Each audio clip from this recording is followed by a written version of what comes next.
I grew up in St. Boniface my whole life. I spent most of my youth there. Probably around the age of 15 or 16, my dad started having money problems. We had to move around. We moved around a lot for a couple of years. Mostly, we tried to stay close to St. Boniface, but it was a little bit more expensive than he could afford. So we moved to Elmwood, still close enough to St. Boniface that I could reach with my friends and stuff, but lived with my dad till I was 24, 25. Then I moved out with my girlfriend at the time. Then I had major spinal problems, which resulted in me not being able to work. I had major spinal surgery. I was diagnosed with spinal stenosis, and the surgery I was expected to heal in 4 to 6 months, but it was 3 years about last week. It was the anniversary of my surgery, and I still haven't healed properly. But because of that surgery, it fixed one problem, but caused multiple other ones, was resulting in with degenerative disc disease. They started me off on painkillers after the surgery. My pain kept getting worse and worse. The doctor said should be better in 4 to 6 months. My pain just kept getting worse and worse. With the pain getting worse and worse, the more drugs I was prescribed. That caused a serious opiate addiction.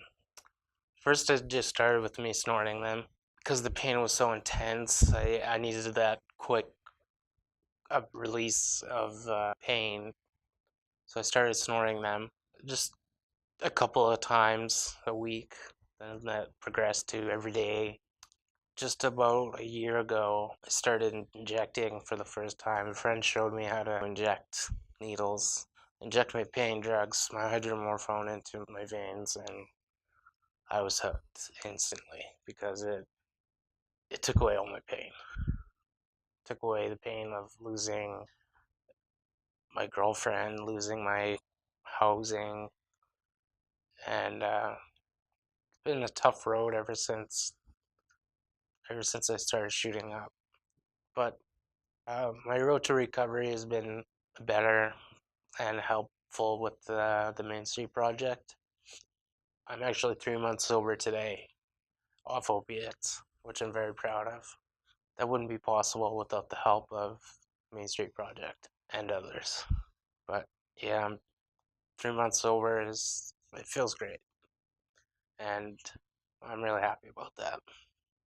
So after my spinal surgery, my girlfriend expected me to be back at work after a certain amount of time, and I wasn't because she was paying for all our rent. It was just too hard. The financial problems that we had together were just too much. She kicked me out of her apartment because she was paying the rent. That was 2.5 years ago, roughly. And for the past 2.5 years, I've been sleeping on people's couches. I haven't really had a permanent housing situation for the past year and a half or so. And I was living with my friend's parents, and they had gone on vacation to see their son in Halifax, and I had some friends over. Unbeknown to me and to my friend's parents, we had no idea until a month later when they got their bank statements in the mail that someone that I had over had stolen some checks and cashed them and their credit card and charged a bunch of items to it. Obviously, I got blamed for it and I was kicked out. Luckily, my mom stepped in and let me stay with her for a month. She was moving in a month, so she said I have a month to get my own place. And I couldn't find anyone to live with. I couldn't find a roommate. I was looking at ads online, asking friends to move in with, and I had nowhere to go. That was October 1st of this year. And I came into the Main Street Project about 10 days ago, which would be late October, right? So I had like 3 weeks of homelessness, and I was sleeping on people's couches, sleeping on park benches, sleeping in McDonald's bathrooms, places that stayed open 24 hours, take a couple hour nap in the bathroom before they kicked me out. Stuff like that, just trying to stay warm, I'll say. And I stayed at my mom's one weekend, Thanksgiving weekend actually. She let me stay for the weekend, and I almost found a place, but I ended up not getting it. After a couple more days after Thanksgiving, I think I just had enough, and I tried killing myself. It was too hard. trying to stay sober without a home was very hard.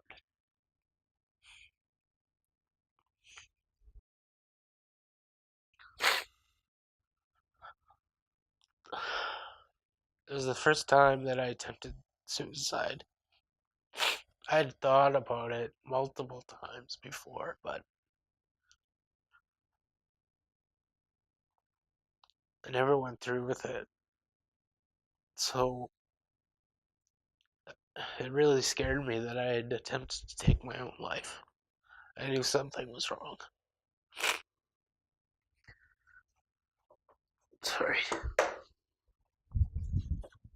Maybe if we take a little break.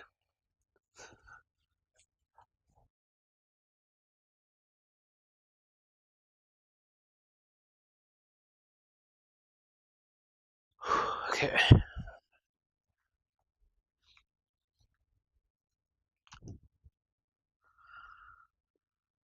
So after I attempted to end my life, I went and sought help immediately because I knew something was wrong.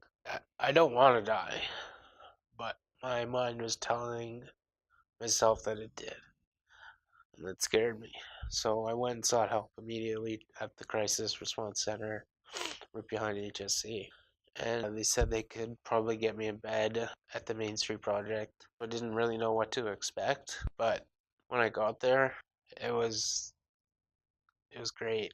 I've been here about 10 days now. It's given me a lot of hope. It's done a lot for me, you know. It's a great program. I wish I had known about it sooner, honestly. There's just a lot of resources available. Gives me 3 square meals a day. I've probably gained 10 pounds since I've been here. The food's great. You get your own bed. I haven't had my own bed in a couple months, so I miss that. It feels like home to me. It gives me a lot of hope for the future when I leave this place. It gives me a lot of hope that I can continue traveling to my road to sobriety. My plan for the future is actually very similar to what the Main Street Project does. I want to help people and give back to the community because they've helped me, and I want to do the same for others. If I can change one person's life, just one, that would mean the world to me. Because that one person was me, and the Main Street Projects have changed my life.